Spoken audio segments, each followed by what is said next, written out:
You are now listening to the Serious Growth Podcast with your host, Leo Costa Jr. Hey, this is Leo Costa coming to you from SeriousGrowth.com. On today's show, we have Dr. Ian Reynolds. Ian, how are you today? I'm fine, thank you. I know top of the show, you just told me you just got done with some surgeries today, so I really do appreciate you coming on. I know you're really busy. I noticed that your specialty is in orthopedics with emphasis on spinal surgery, arthroscopic surgery, and total joint replacement. And my question is, what got you or made you choose this specialty? Well, basically, when I got done with my internship, in the days that I did it, we had to do an internship and either pick surgery or medicine. I did my own surgery, and we had various rotations that we had to do of the surgical specialties. I really couldn't decide what I wanted to do. So I went in the emergency room business. I did emergency room for a couple of years in the New Orleans area, various emergency rooms. I got to be really good at treating endemic heart disease, heart attacks in young people and all kinds of crazy things like that. But when somebody came in with a broken leg or a broken wrist, I thought, what am I going to do with this? I mean, how do I fix this? How do I make it better? And other than just putting in a splint and hoping for the best. So I said, well, this is something I need to learn. So I went down to the medical center in New Orleans at Ochsner and talked to the chairman, and he says, well, okay, well, come back in 3 months. So I came back in 3 months, and he says, well, I got a spot for you if you want it. So I said, great. So that's how I got started. Oh, okay. So obviously you fell in love with that side of it. So how much, as an athlete, I came through football. I played football the longest in my career. And one thing that I noticed that really changed the game, as far as I could tell, was how quickly athletes got back on the field from a knee injury, for example. So how much did arthroscopic surgery really change the game, whether it be with athletes or the average, the population? How much did that change the game?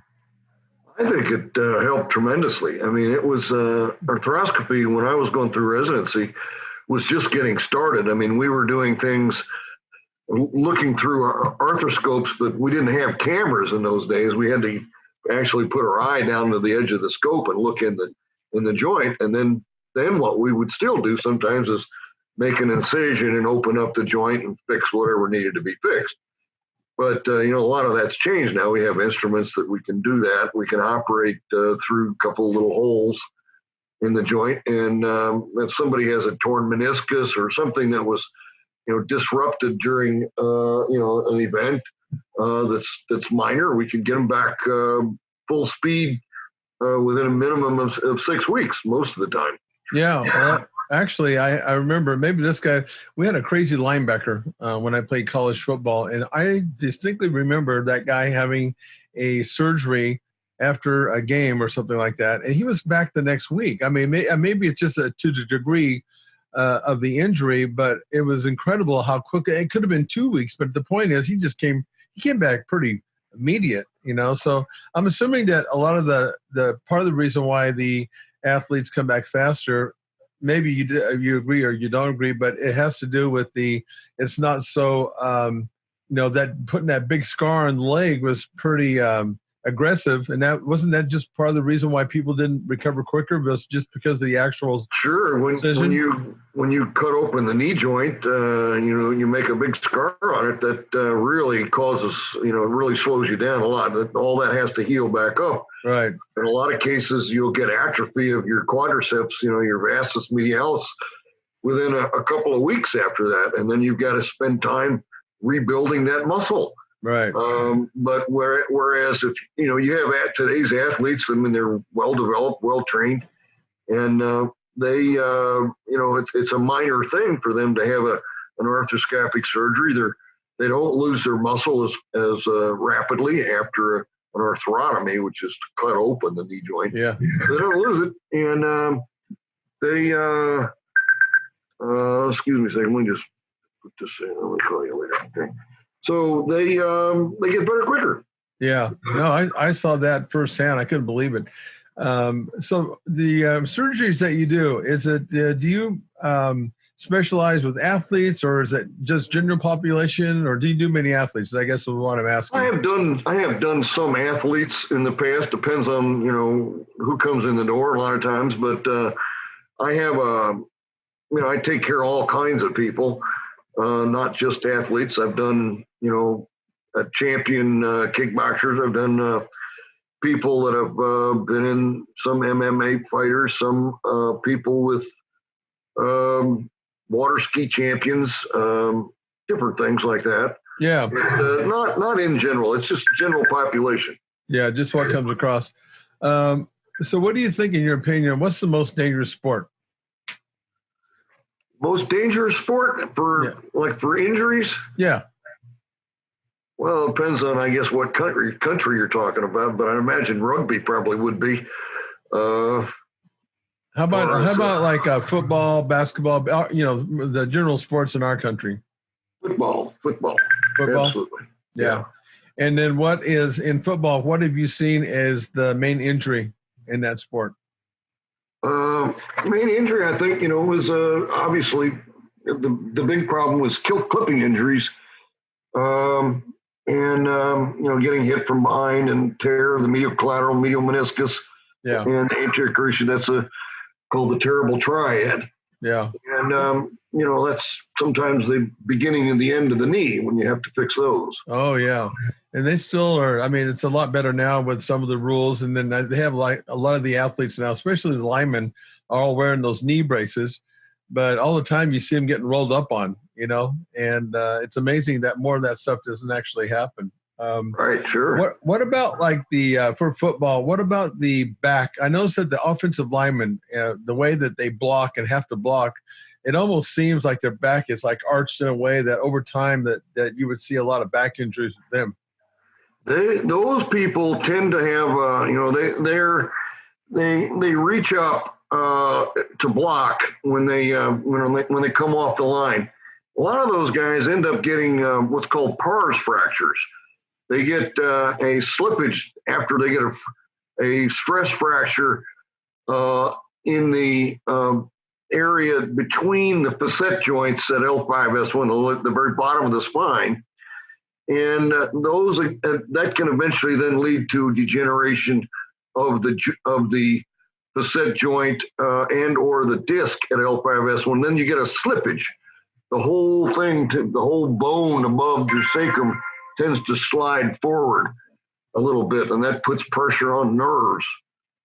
Yeah, and I would imagine that, back when I was playing ball, lineman that was, 250, 225 to 250, 275, some of these guys now are up 300 and 350 pounds.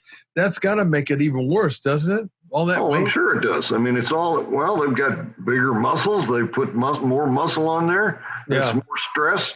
Their bones, if they do something for a long, long period of time, then their bone will compensate for it. It'll get bigger over time. But basically, when you're being trained for a certain position, you're putting more muscle on it, and you're going to put more strain on it, and the bone may not be able to take it. Right.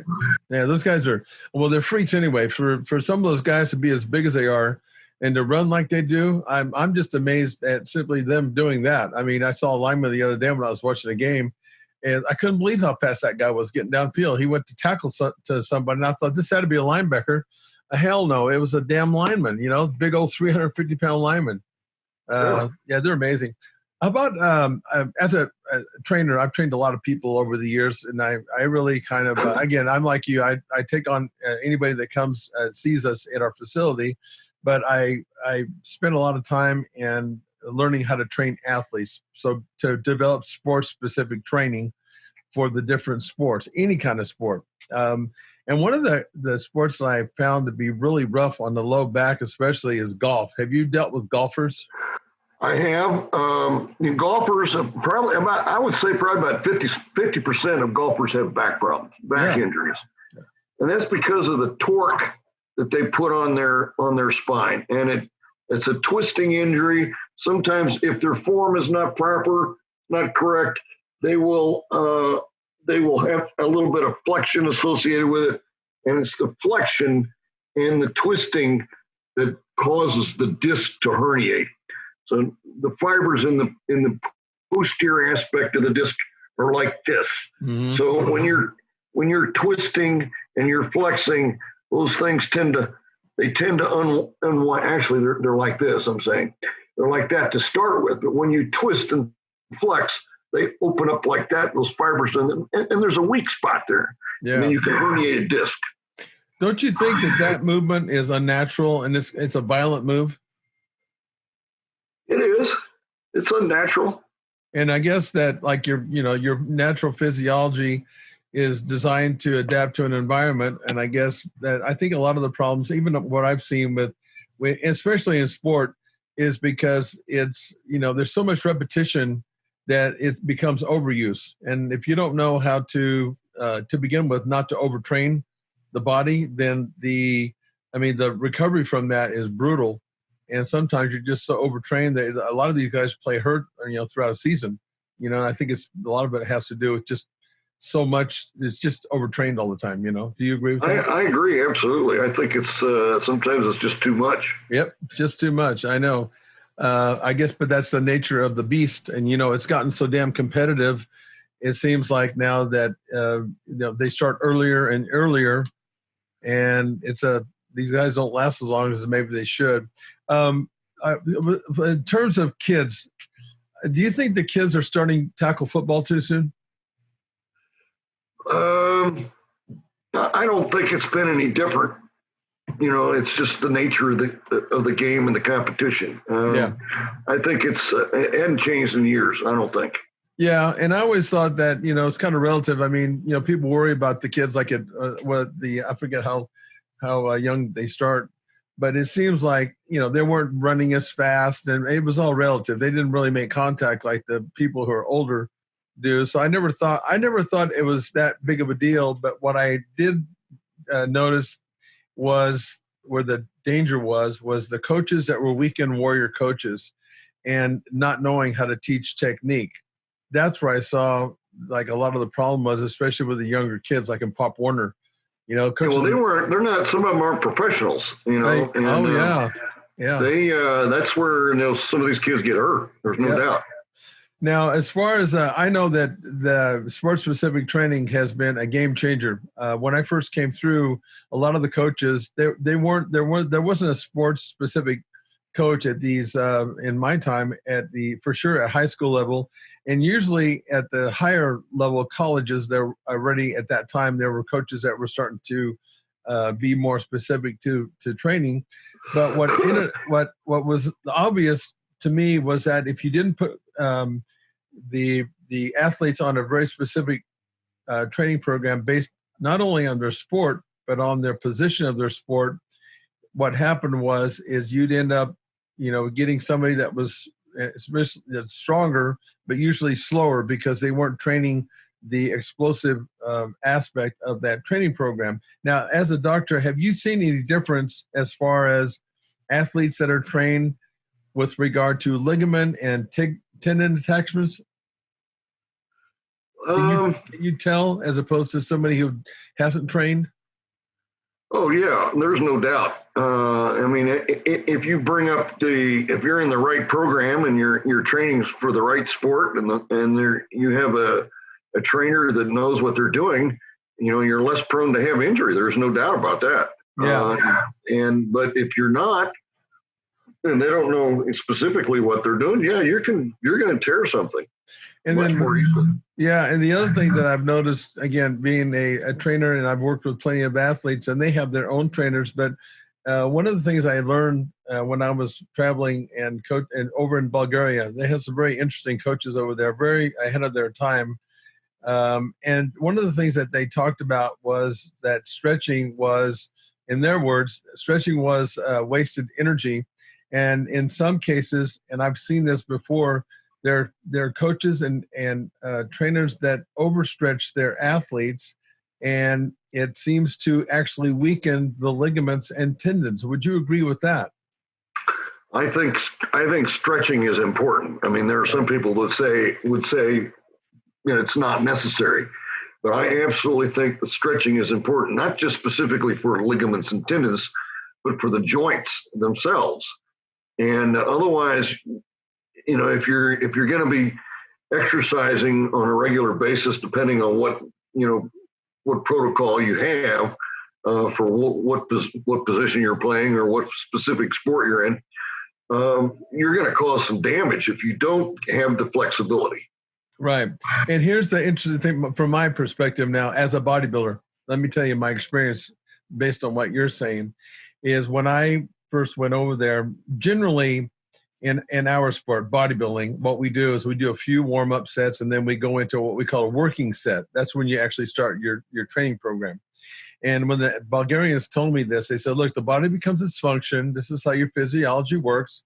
If you teach it to stretch, then it needs to stretch because you're teaching it to do that. So they said, conversely, if you teach it to be ready on demand, it will do that too. I was very skeptical about this, but I thought, what the hell? I'm going to go back to the States. And I actually did that. Now they said, over time, you don't want to do this from one, if you're stretching or if you're warming up or stretching, and then you're deciding to be ready on demand, you certainly don't go from stretching to not stretching overnight. It's a gradual transition. So I did that.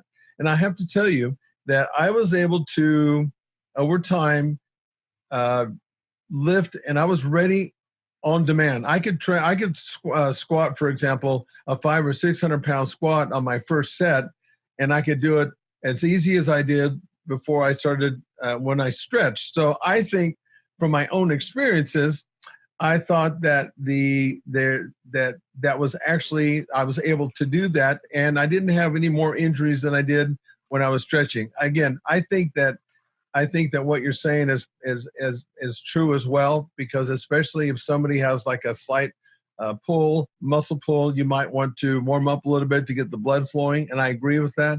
I'm just simply telling you from my own experiences what the Bulgarians said. For me, it actually worked, and they even said that there's less injury when you didn't stretch. So I just found some of the stuff that they were talking about I couldn't believe what they were saying, but from my own experiences, it worked for me. So, but there's obviously more than one way to skin the cat.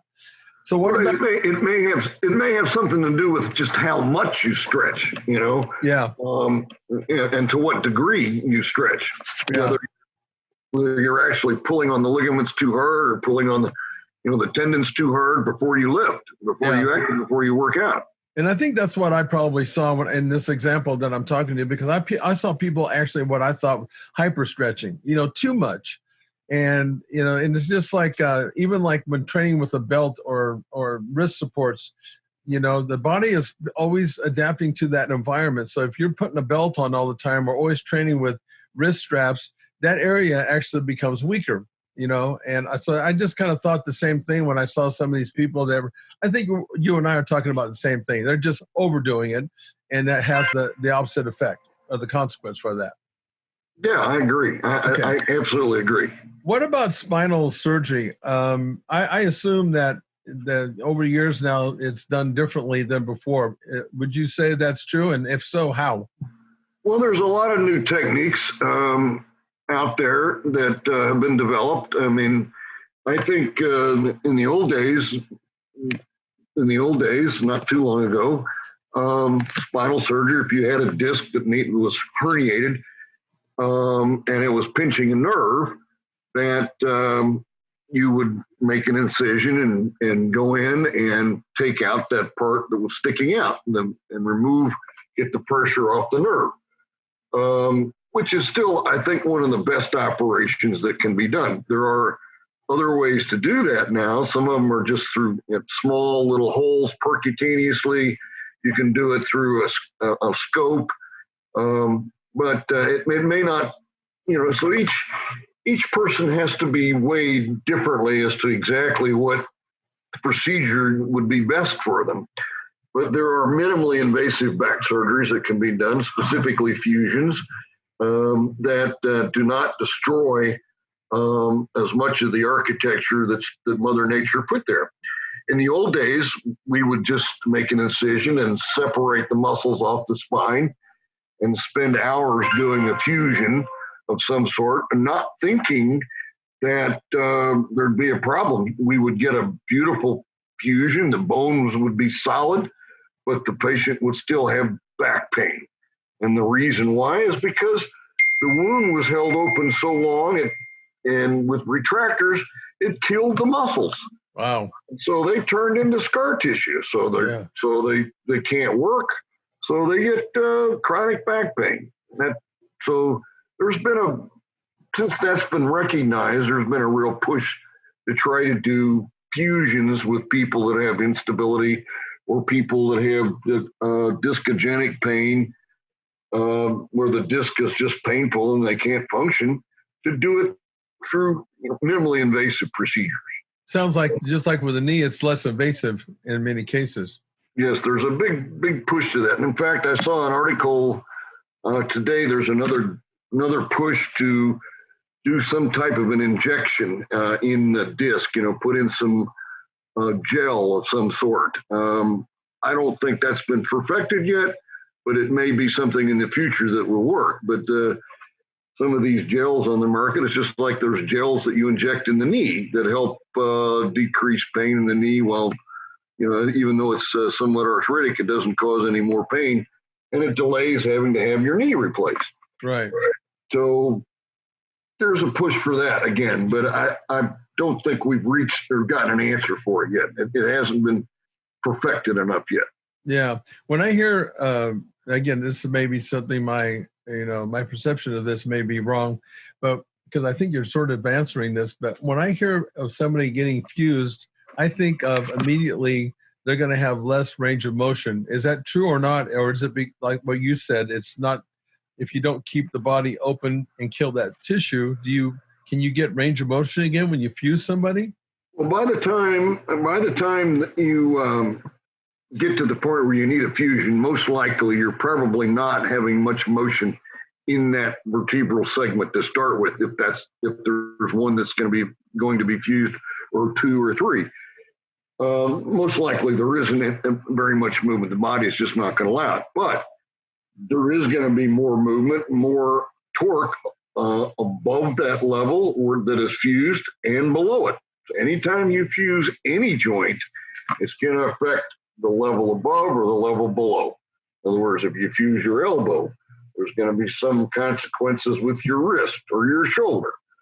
You fuse a segment in your lower back, it's going to affect the one above, or it's going to affect, if you fuse the bottom one, it'll affect the sacroiliac joints. And then you need to look at that to see if those are causing pain, because sometimes there's just too much.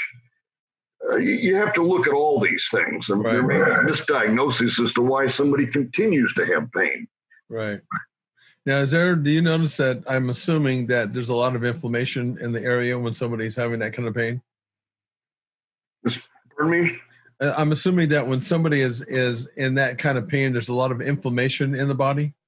I think so, yeah. I think you have to rule out an inflammatory component to it, not just in general inflammation, but if you can localize where the pain is coming from, figure out where the pain generator is, and perhaps put some cortisone or injection in there, and you get a good response, then you know that there's an inflammatory component to what's causing their pain. Yeah, interesting. When you do a surgery, I know, like I had a couple of my athletes, they were soccer players, and they have quite a few knee injuries just because of the unnatural way to kick the soccer ball. But the people that did the surgeries, these were doctors down in LA, they had their people literally, after they did the surgery, within hours, they had them already starting to do rehab. Now, when you're doing a spinal like that, do you recommend that too, or is there like a wait period to let things settle? Well, when I do a fusion, what I'll do is, if I just do a routine operation such as a back surgery, take out a disc or trim some bone or something like that, do a laminectomy, a simple procedure, not a fusion, I'll let them rest for a week, and then I'll have them come back to the office, and if their wound is fine, they'll take their stitches out, and then I'll put them on just a walking program. I want them to walk for a month. That's it, up to 2 miles a day. I want them walking. Every step they take, that paraspinals will fire on each side. So that'll get those muscles back in shape. Right. When they come back in a month, if they haven't done that, then I'll send them to physical therapy and have somebody else help them do that. Or I'll put them in the swimming pool. I'll start them out in aqua therapy. Yeah, that makes sense. Okay, as an athlete, we're always looking for the competitive edge. I'm going to switch gears here just a little bit. And through better training methodologies, through nutrition, or even performance enhancement drugs. Okay, that's just kind of the mindset of the athlete. Especially, it seems to me what I've seen over the years is because there's so much pressure, for athletes to play even one sport. I disagree with this, by the way, as a young athlete only playing one sport, but it's gotten so competitive that these coaches are doing one sport year round. And, and then to get a scholarship, I mean, there's just a lot of, it's been going on for years, but it just seems like it's more and more all the time. So we're always trying to gain the competitive edge, I guess you might say, because it is a game of inches. So do you think supplements work? Absolutely. And how do you know that they do as a doctor? How do you know that? Well, there's a lot of controversy about that. I mean, you read things every day somewhere in the news, someplace that, something works better than others. And then the next day you read something that says that there's been a study that says it doesn't work. Well, I think that if applied properly, the appropriate supplements, if they're applied properly, that they do work. And we've done a study in the past in which we took some bodybuilders that had not been on any supplements of any sort, specifically steroids or HGH or any of those things. And we gave them a cocktail of some supplement that we made. And it was basically a liposomal whey protein. And we tested that against one of the leading proteins on the market at that time, which was very well known. And we had them come to my office. We had them, they were fasting. They hadn't had anything to eat or drink. And we gave them a shake of ours. And then the following day, we kind of reversed the process. We did it over 2 days. And so we had a number of people, 13, I think, or 15 people. And we drew blood from these people once an hour for 8 hours. And we took that blood, we spun it down, and we sent it off to a lab. And they did gas spectrophotometry on it, mass spectrophotometry, so they could see exactly what was in the blood, what proteins were in the blood. And with our product, it showed that the protein levels in the blood were being maintained because of the way they were offloaded into the bloodstream over an 8-hour period. In other words, it was a graph that looked like a tabletop, and it was just up all the way across, even, and then down at about 8 hours. Whereas anything else on the market that doesn't have this delivery system is spikes in about 2 hours and it's back down. That's because the body, the enzymes in the gut have hydrolyzed.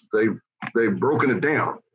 But we figured out a way to prevent that. So if you have an athlete then that wants to feed his muscles protein, we give him, I would recommend we give him some of this long-acting protein that offloads over 8 hours, and their muscles are being fed constantly.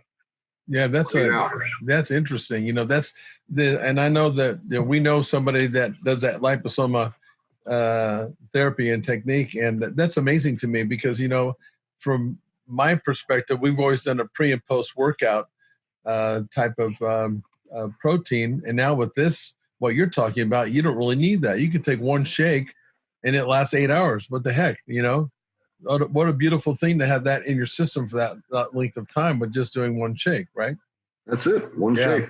So let me ask you this then, and based on that, would you say, do you recommend like the people that are coming in to get surgeries from you, whether it be spinal, hip, or whatever, would you say that would be a good idea to put them on a protocol prior to them coming to surgery, as far as helping make that surgery turn out better as far as recovery? Is that a good idea? I think it's a good idea if you're going to do a knee surgery, even if you're going to do a knee replacement, that you send them to physical therapy.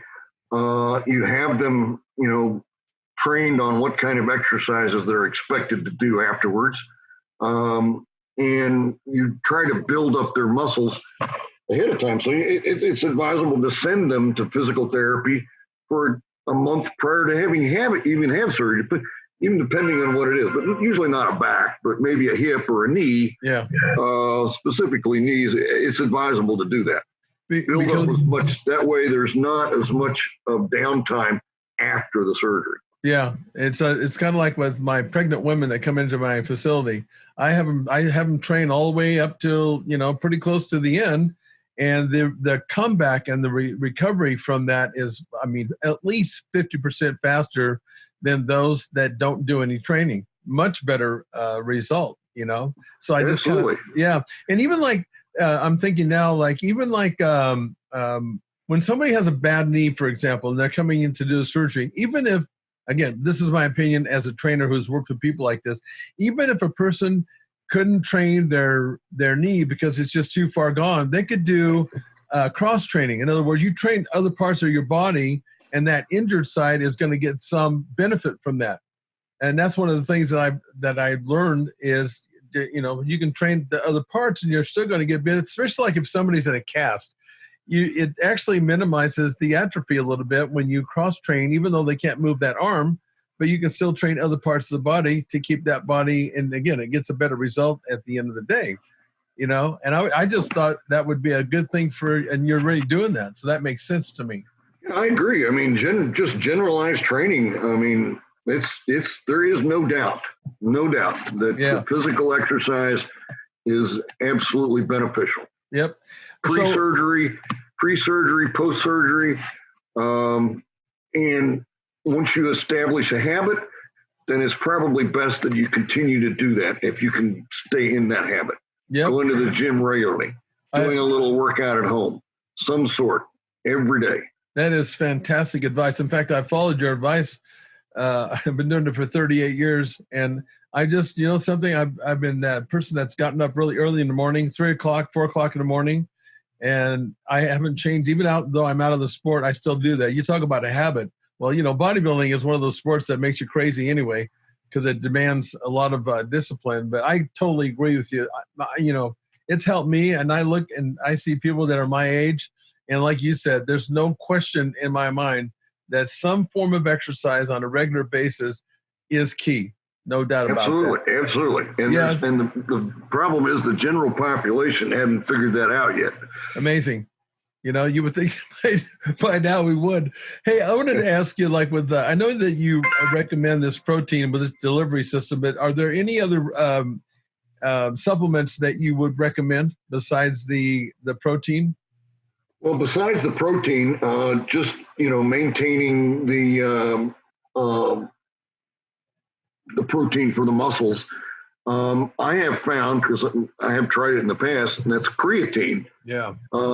Gives you, and just taking a little dose of creatine, like a half a scoop of the liposomal creatine boosts your energy so much and your strength, probably by, I would think, I felt at least 50% when I tried it. That excuse me just a second. Hang on just a second. I'm on a conference call right now. Let me call you back. Okay. Bye. What? Okay, never mind. Sorry. No problem. So I think that when I tried it, I think that it gave me a boost. There is no doubt. Yeah. Well, probably 50%. Yeah, and because I've taken creatine, and I still take creatine, and the thing that I noticed that it did for me, as you probably know, bodybuilders, our bodies are our labs, and we notice we're very sensitive to anything that we put in our body, good or bad.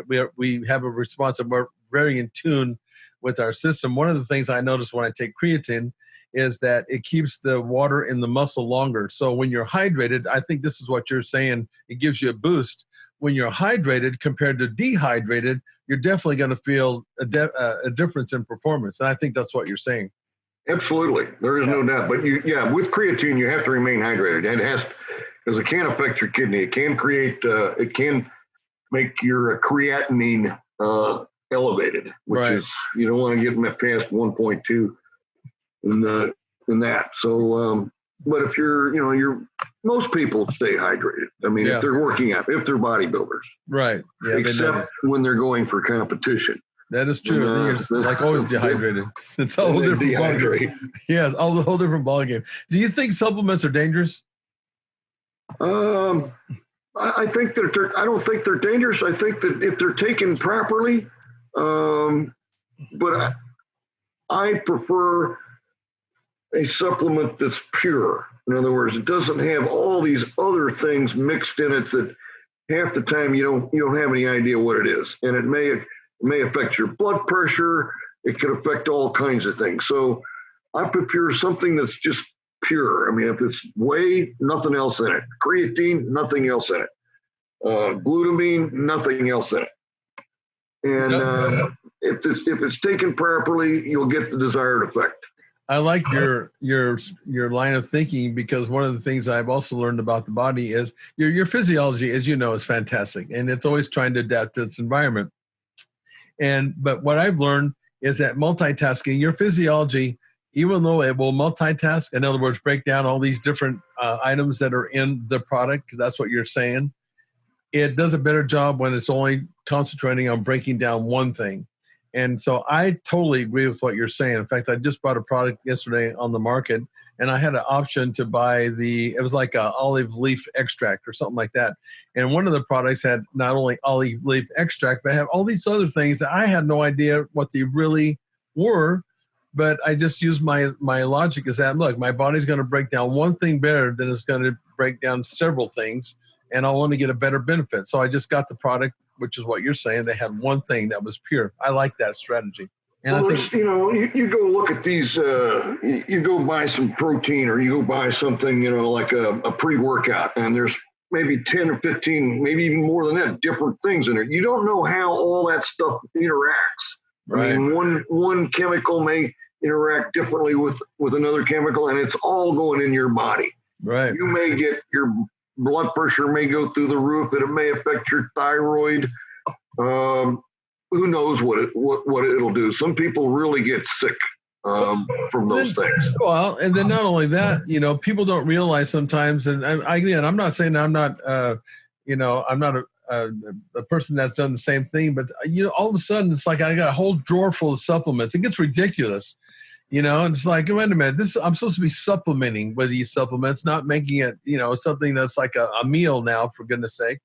But I think we just start, and again, I call it SOS, shiny object syndrome. So many people are out there just looking for the next best thing. So like when they see that, it's like, ooh, I'm going to take that one, and the next thing you know, you've got a whole, a drawer full of these supplements that you have no idea, like you said, hell, they could be all counteracting each other in a negative way. And besides that, what I've learned is that a lot of these supplements do not live up to their hype to begin with. So it's expensive urine. Yeah, that's true. The body, in many cases, the body only takes what it needs. If you eat 3 meals a day and you're careful of what you eat, and of course, there's so many diets out there now, who knows what it is, but there are diets that bodybuilders have stuck to for years, and they're pretty similar, and they get results with that, but they also manage supplements too sometimes. And I think it's it's the bodybuilder that does the best keeps it simple. Yep, you're absolutely right. When I was I did a video back in the days, because in my line of work, one of the things I was known for, I've written a bunch of training courses, but one of the things that I was always known for was talking straight to my clientele. And so we shot a video with some top 5 bodybuilders at that time. And we wanted them to come on and we digitized their voice if they wanted us to. But the whole idea behind that was to say, look, why don't you tell the public in this video, because listen, 95 to 99% of the people at that level, these guys were at the Olympia level, the top of the game. They were all taking steroids. And we said, why don't you tell in this video what your regimen is? We weren't doing that to condone the use of it. It was because at the national level, the guys that were coming up, the amateurs that were coming up, as we found out in this video, they were taking so much more of these steroids than the pros were. It was shockingly less the guys were taking. And I think that goes to what you're saying, because it applies to supplementation as well. Would you agree with that? Sure, absolutely. I agree with that. I mean, the steroids, I know guys that, even to compete right now, they've been taking steroids that are just off the map, and it's affected other parts of their body, and they've been totally concerned about it, and they've had to adjust for that too. So, they did reach their desired effect from it, but it caused other problems, and which they did not want. Right. Well, the sport's gotten as such to where you're right. I mean, even when I was coming up, it was a lot different in what was going on compared to now. These guys are doing stuff that's pretty scary. They have scary looking bodies, but they're doing some scary stuff with what they're doing with their steroid regime. What's your opinion on steroids anyway? Well, personally, I think to put yourself, you're putting yourself at risk when you're taking, steroids. I mean, it's okay if your body needs them because, you don't have enough of them.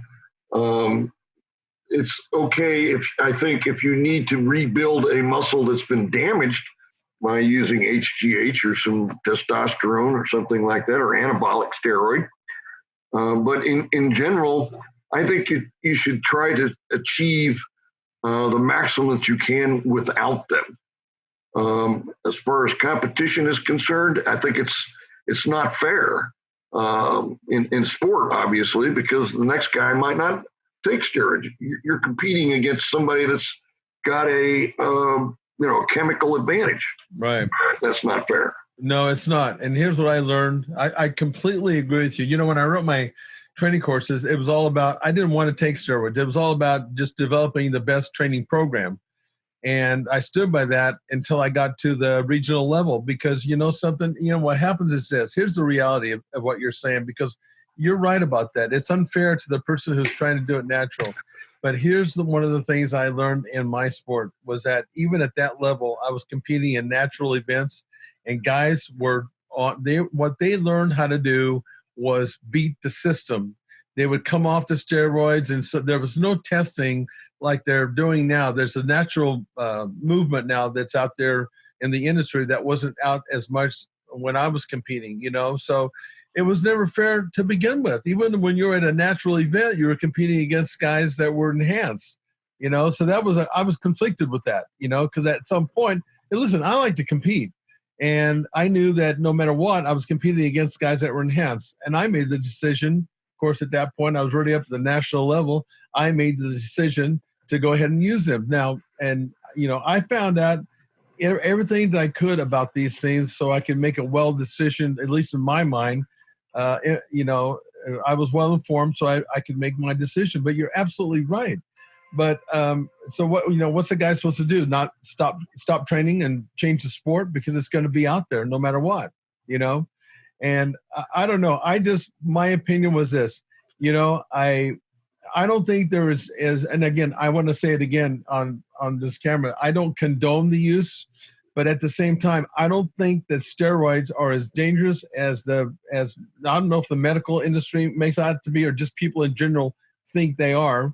I think if they're done in a certain way and you cycle on and off them, I think that the damage is, there's a lot of other things that are out there in the market that are killing people as opposed to steroids. That's just my opinion and my belief. And I used them for 15 years. And, I was tested all the time and no liver damage, no, none of my joints or arteries were plugged up or nothing like that. So again, I think that with anything else, I think it has to do with the use of them, overuse, and because it's like that with anything. If you do too much of something, you're going to have a negative consequence potentially.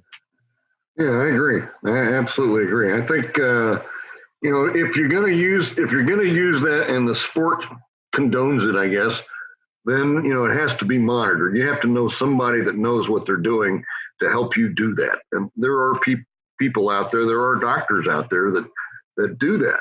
Yeah.